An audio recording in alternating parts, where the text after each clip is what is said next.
欢迎收听。我们今天呢，准备好好聊一个词儿。这个词儿呢，我们既熟悉又陌生，就是良心。平时我们总说摸着良心说话，但你有没有仔细想过，这个良心到底是个什么东西？它是我们从小到大父母老师教的那些道德规范，然后内化成的一个声音吗？还是说它是一种更神秘的东西？对，我们今天手头的这份材料叫《信徒的良心与成圣之路》，它里边提的一个看法，我觉得还挺颠覆的。是的，它不把良心看成是什么一套死的规则，对，不是道德手册，而是把它描绘成一个怎么说呢？一个活的器官，一个能和灵性直接互动的东西。我们这次的目标就是一起解开这份材料的逻辑，看看他到底是怎么定义良心的，以及为什么他认为听从这个内在的声音是灵性成长的第一步，而且是最关键的一步。没错，这个话题很有意思，因为它直击我们内在经验的核心。这份材料的观点，非常鲜明。他说，对于一个信徒来说，良心在经历他所谓的重生之后，是被复活了。复活了，对，它不再只是一个分辨好坏的道德罗盘，而是变成了圣灵，也就是神在人内心的同在，用来引导受造信徒的一个主要渠道。材料一上来就引用了约翰一书里的一段话，我觉得这段话为我们整个讨论可以说是定下了一个基调。经文说，我们的心若责备我们，神比我们的心大；我们的心若不责备我们，就可以向神坦然无惧了。这句话一下子就点明了核心，你内心的感觉，这个心的责备与否，直接跟你和神的关系挂钩。好，那我们干脆就从这个复活的良心开始吧。这个词儿听起来就很有画面感，但也有点抽象。重生，然后复活，对于不太熟悉这个语境的听众来说，我们应该怎么理解这个过程？是像电脑格式化重装系统一样吗？你这个比喻其实非常贴切。是吗？对。材料里的重生，你就可以理解为就是一次彻底的属灵系统重装。在这个根本性的转变之后呢，良心这个硬件本身的功能被恢复了，而且接入了一个全新的操作系统，也就是圣灵。我明白了。所以，复活的良心就不再仅仅是你过去所有教育和经验的总和了，它开始有了一个神圣的源头，它恢复了出产设置，变得极其敏锐。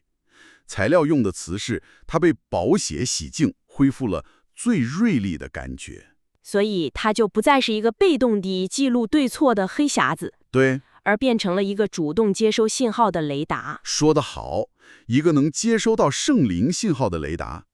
正因为如此，这份材料才会把顺从良心放到一个极其重要的高度，称之为成圣的头一步功夫。他甚至说，如果信徒不给良心这个雷达应有的地位，那他的人生航向就必然会随着肉体而行。这里用词很绝对啊，必然会。是的。也就是说，在材料看来，这根本不是一个程度问题，而是一个方向问题。要么听良心的，要么就是随波逐流，没有中间的灰色地带。为什么会这么决绝呢？因为他认为这两个声音的源头是完全对立的。一个源自与神连接的灵，另一个呢，源自旧的以自我为中心的生命模式。所以，当你听到良心发出信号时，你只有两个选择：调转方向或者关掉雷达。没法说我听一半。对，试图在两个方向之间找个中间路线，本身就是一种自欺。明白了，这就引出了下一个问题。如果说良心是圣灵的雷达，那我们怎么知道收到的信号就一定是来自圣灵，而不是我们自己的胡思乱想或者什么心理作用呢？材料接下来就谈到了良心的见证功能。是的，他认为良心的核心功能就是为我们的心思、言语、行为做见证，判断他们到底符不符合神的旨意。更有意思的是，材料提出了一个递进的观点。随着一个信徒的灵命越来越成熟，良心的见证和圣灵的见证会趋于一致，甚至几乎都是一样的。几乎一样。对，他还引用了使徒保罗在罗马书里的一句话来证明：我良心被圣灵感动，给我做见证。你看，在这里，良心和圣灵是协同工作的。等一下，我们又遇到了一个核心概念——圣灵。为了让所有听众都能跟上，我们稍微解释一下，在这份材料的框架里，圣灵和良心到底是什么关系？它像一个外部的顾问，还是内心的一个声音？它们具体是怎么互动的？很好的问题。材料描绘的图景是这样的：圣灵更像是那个发出神圣信号的发射塔，发射塔。而良心就是你内置的接收器。一个成熟的信徒，他的接收器被校准得非常精准，所以接收到的信号几乎没有失真。因此，当他的良心感到不安时，他就可以确信，这就是圣灵在提示他你偏离航线了。所以材料这里的逻辑就很硬核了。如果你的良心责备你，那你一定是错了，没得商量。对，逻辑推导就是这样。因为神是绝对圣洁的，他的标准只会比你良心的标准更高，绝不会更低。所以如果连你的良心这一关都过不了，那在神那里就更不可能通过了。这意味着你不能跟自己的良心讨价还价，说哎呀，我觉得这没什么大不了的。对，根据这份材料的观点，只要良心不安，事情就一定有问题。但这会不会导致一种就是过度敏感，甚至有点病态的内省？我认识一些人，他们好像永远活在一种愧疚感里，做什么都觉得自己不够好。万一良心这个接收器本身出故障了，变得过于严苛，反而成了一种捆绑呢？这份材料有没有讨论过这种可能性？这是一个非常关键的区别。这份材料讨论的是被复活和洗净后的良心，它预设了这个良心是在圣灵的校准下的。对，它所指的不是那种源于心理创伤、不安全感或者完美主义的普遍焦虑或愧疚感。那种愧疚感往往是模糊的，指向你这个人不行。而材料所说的良心的责备是非常具体的，它指向你某一件事儿做错了，并且清晰地提示你正确的方向。我明白了，一个是针对事儿，一个是针对人。对，所以区分是来自圣灵的提醒，还是来自心理的捆绑，这是一个需要不断学习的功课。好，我们暂且接受这个设定，一个被校准过的健康的良心，它的声音就代表了神的旨意。那么问题来了，当我们听到这个声音在责备我们的时候，我们为什么常常不听呢？是啊。材料指出了2种我们下意识贿赂良心的方式，我觉得这简直说到了人的心坎里。确实，这2种方式非常普遍。第一种就是讲道理，我们会为自己的行为找各种理由进行合理化解释，试图在逻辑上说服自己，也说服良心。我们觉得只要一件事能自圆其说，良心就应该闭嘴了。能举个例子吗？太能了。比如你答应了帮一个朋友周末搬家，但临时有个你更想去的聚会。这时候你良心开始低谷了，你觉得对朋友失陷了，然后你马上开始讲道理。他找了那么多人，不差我一个，而且我这周工作太累了，确实需要放松一下，不然下周状态更差。这叫策略性休息。这简直是日常重现。是不是一套逻辑组合拳打下来，好像你的决定是唯一明智的选择？我们试图用大脑的逻辑去安抚一个来自灵性的器官，但材料说这招没用，完全没用。材料的观点是，良心像直觉，它不跟你辩论逻辑，它不讲理。对，它直接反映神的旨意，而神的旨意有时候在人看来是不合逻辑的。他关心的是这事对不对，是不是出于神，而不是这事说不说得通。所以再完美的解释也无法让那个源于神圣直觉的声音真正安息。那第2种贿赂方式呢？第2种是用善行来弥补，这个也很有意思就是说我们在一件具体的事情上死活不肯听良心的，但为了让自己好过一点，就跑去做很多别的好事来补偿，甚至心里还觉得我做的这些好事可比神让我做的那些小事影响大多了，功劳也大多了。这不就是想跟神做交易吗？没错，我在这件事上不听你的，但我给你一个更大的业绩，咱们功过相抵，扯平了。对，就是这种交易心态。但材料的观点非常尖锐，他引用旧约里先知撒母耳的话说，神喜悦的是听命胜于献祭。啊，意思是神看重的是你在那个具体指令上的顺服，而不是你献上的祭品有多肥美。如果你不听从良心让你去做的某一件具体的小事儿，比如去跟某个人道歉，或者放弃某个不该有的念头，那么你就算去建一所医院，在神的眼中，这件事的属灵价值可能都是零。哇哦，良心要的是顺服，不是让你用自以为更好的方式去搞创新。这两种方式，讲道理和做善事，确实是我们回避内心声音的常用手段。那么，材料给出的正面建议是什么？到底该如何正确地回应良心的声音？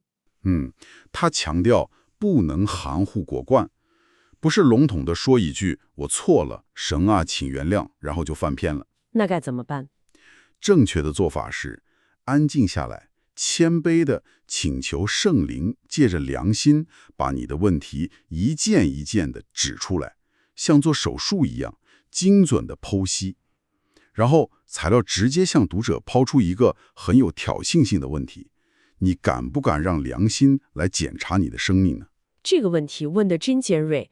说实话，让光毫无保留地照进来，把所有黑暗的角落都照亮，是需要巨大勇气的。是的，我们都想保留一点自己的阴暗面。所以材料说，你是否愿意无条件地接受良心的剖析，恰恰是检验你对神的奉献是真是假的关键。